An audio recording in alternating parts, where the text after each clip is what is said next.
यह फल कालाबास का है। इसे वैज्ञानिक भाषा में कालाबास कुजुटे, लेकिन आम बोलचाल की भाषा में मिरेकल फ्रूट और इसके पेड़ को मिरेकल फ्रूट ट्री के नाम से जाना जाता है। भारत में लोग इसे कद्दू का पेड़ भी कहते हैं, लौकी का पेड़ भी कहते हैं। पर हम आपको बता दें कि देखने में यह कद्दू के जैसा जरूर दिखता है। इसका आकार तकरीबन 20 इंच या उससे भी बड़ा होता है, इसीलिए इसके गोल कद्दू होने का एहसास होता है, पर यह उससे बिल्कुल अलग है।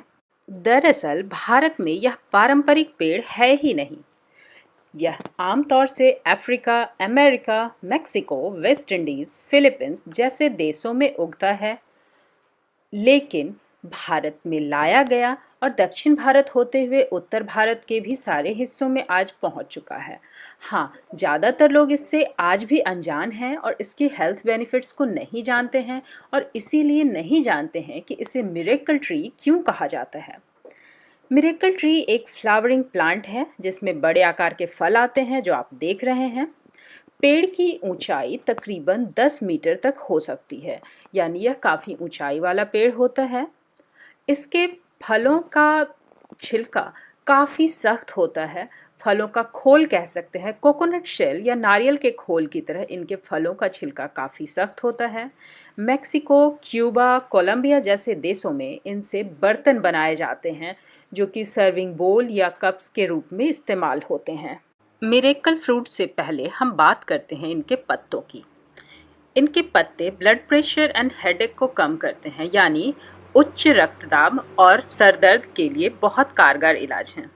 कालाबास के पत्तों को पीसकर यदि कटे फटे पर लगाया जाता है तो तुरंत ही रक्तस्राव रुक जाता है। कालाबास एक खूबसूरत सदाबहार पेड़ है जिसमें सालों भर खूबसूरत फूल आते रहते हैं।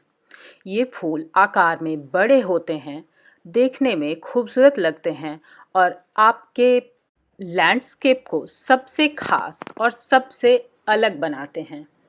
ये बेहद आकर्षक दिखते हैं। फूलों के सूख जाने के बाद वहीं पर फल विकसित होता है, जो आकार में काफ़ी बड़ा होता है।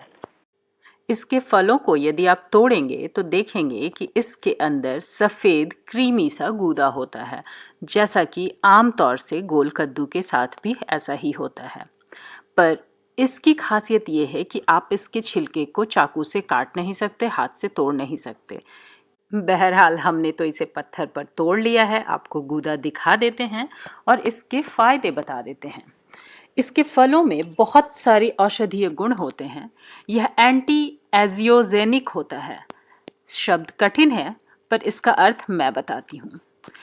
Anti angiogenic means the ability to reduce unwanted growth of blood vessels, यानी ये कैंसर के इलाज में बहुत कारगर हैं। कैंसर एक ऐसी बीमारी होती है जिसमें कोशिकाओं की अनियंत्रित वृद्धि होती है, उसे यह रोक देता है। फिर इसका सेवन कैसे करते हैं? आप सीधे तौर पर इसे खा नहीं सकते, ना तो इसे कच्चा खाया जा सकता है, ना ही सीधे तौर पर पका के।